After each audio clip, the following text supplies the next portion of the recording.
The day is March 18th, 1944. A Finnish ski patrol group is on the third day of its mission behind enemy lines when it's attacked by Soviet forces. What ensues is an intense firefight. They manage to slip their way past the enemy and go into a wild chase on skis. Aimo Koivunen, who's found himself at the head of the group, remembers that he has the entire squad supply of a military stimulant known as Pervitin in his breast pocket.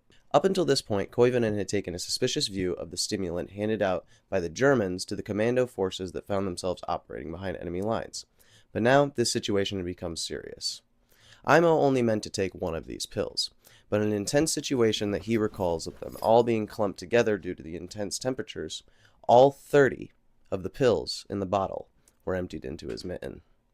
And because of this situation being so intense, and with so little time to think, Aimo Koivunen took all 30 of those pills.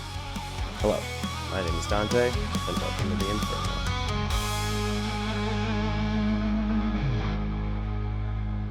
Alright, so who was Aimo Koivunen?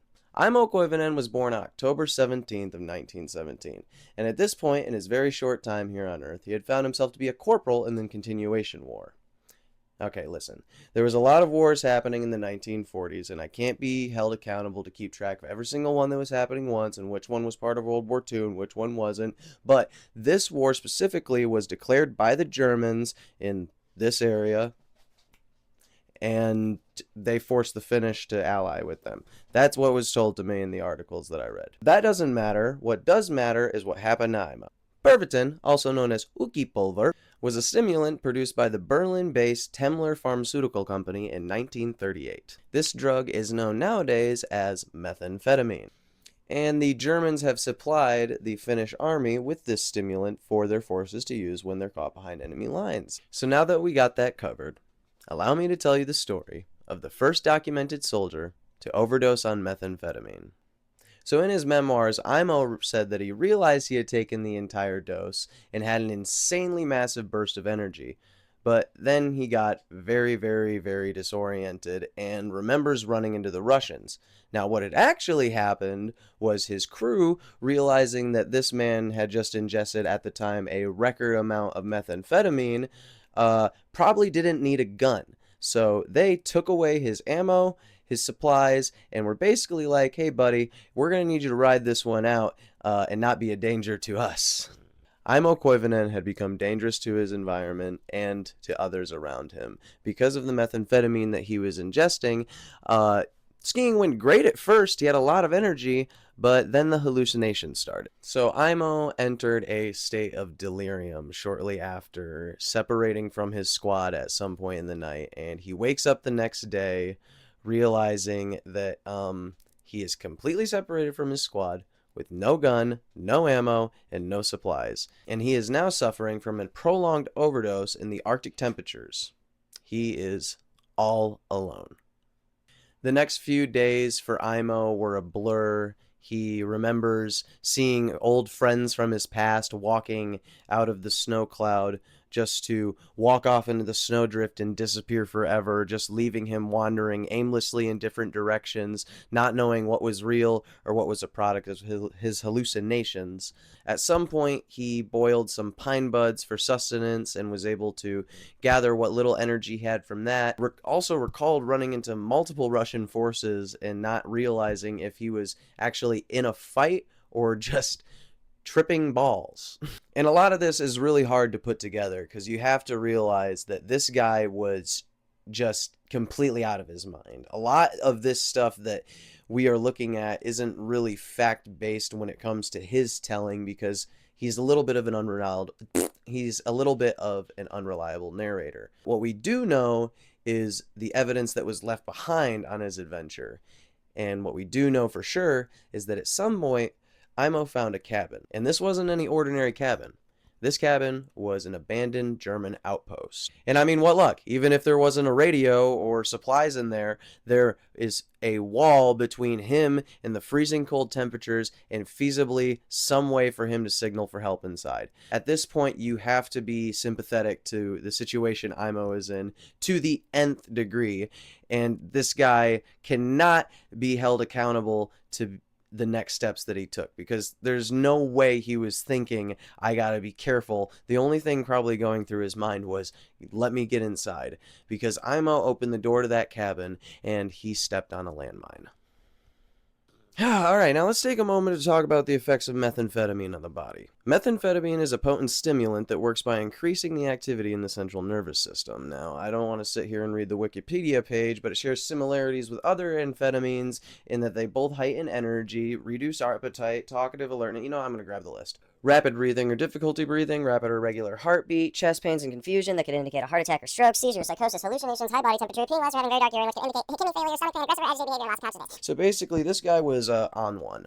And combined with the adrenaline, stress, and the environment, I mean, there's no way that any of us could imagine what this guy was going through. And, oh yeah, that reminds me, we gotta get to what happened next. So he survived. I mean, you really thought that this guy was just gonna die like that? He's basically like the Finnish cockroach at this point. He's unkillable. Now, don't let that make it sound like this was an insane explosion, because the entire compound exploded. Compound, cabin, outpost. The whole thing blew up.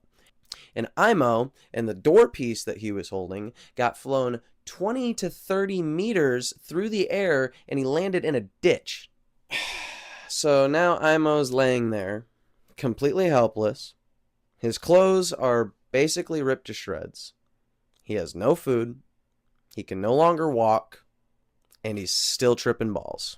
I know I'm harping on this a lot, but it needs to be stated that the utter unsurvivability of this situation was insane. And there was multiple times in the interview with Aimo's son, Aimo Koivunen, that the reporters asked themselves, how did Aimo not just give up? And I find myself asking that same exact question the more and more I looked into this, is how do you keep going after this point? And at the last little sign of hope, when you finally found that outpost, to literally have the one piece of hope you have in this Arctic wasteland blow up in your face, Aimo Koivunen had a constitution stronger than any one man should have ever had. So now Aimo was laying there. He used a couple pieces of the debris and the door piece that he was holding on to when he got thrown through the air to prop himself up and take stock of the situation that he found himself in over the next few days, when at some point the reality of death started to creep in on him. Aimo was scared of death.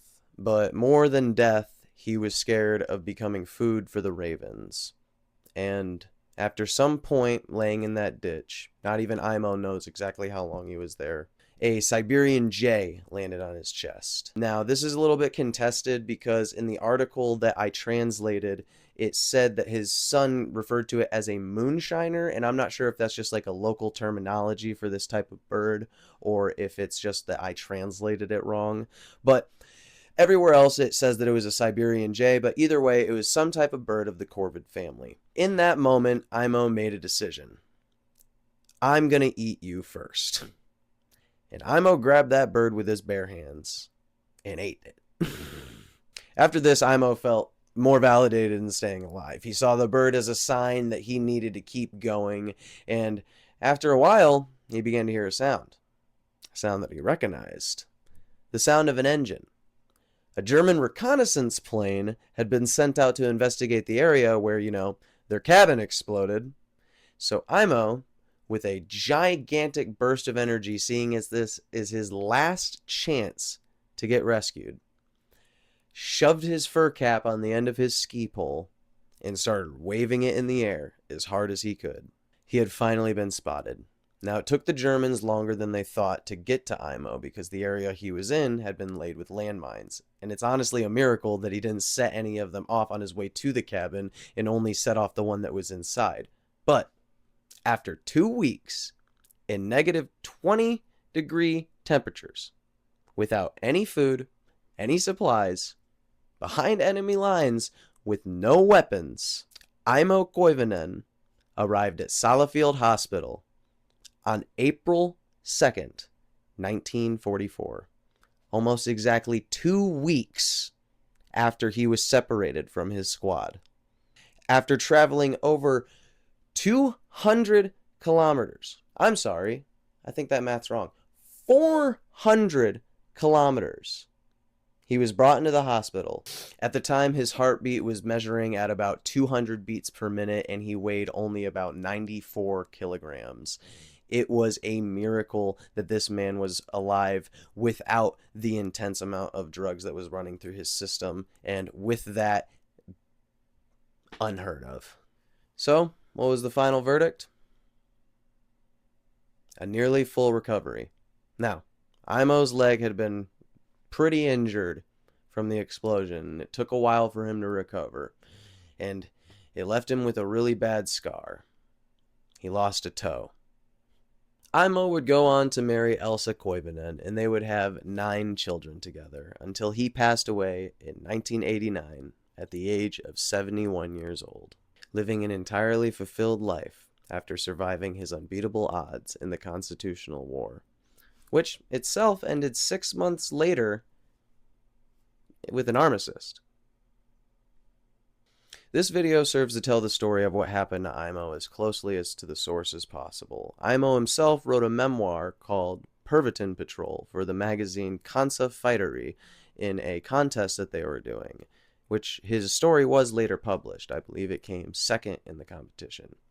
And I mean, seriously, I've been following this story for years trying to get as close to what really happened as possible. And I've seen so many people get it wildly wrong. Just such weird facts. Like, a lot of people said that he ran over the landmine while he was skiing and that he managed to get himself back into Allied territory, which is just not true. I mean, the methamphetamine probably gave him an extreme amount of adrenaline and probably reduced the pain he was feeling, but it doesn't make you invincible. You're still going to get blown up.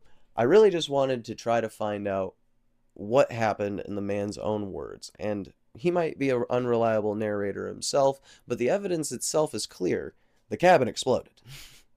As is my due diligence, any and all information that I stated in this video will have its sources linked in the description below. But with all of that being said, we have reached the end of the story of the unkillable Finn, Aimo Koivunen.